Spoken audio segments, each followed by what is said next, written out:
il est tout à fait exact. Pas de raison de le cacher. En plus, ce n'est pas interdit. Ce sera interdit quand la loi sera votée.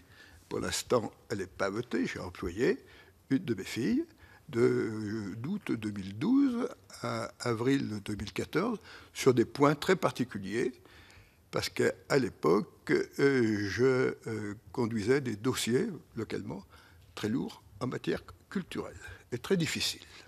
Donc, une formation, l'école du Louvre, et ensuite, elle avait travaillé dans divers postes de coopération internationale. Donc, j'ai employé ma fille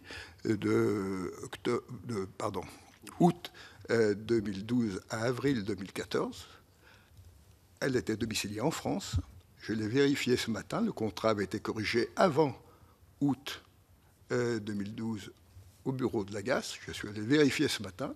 Ce qui a été publié n'a jamais été le contrat qui a été appliqué. Elle était à temps partiel.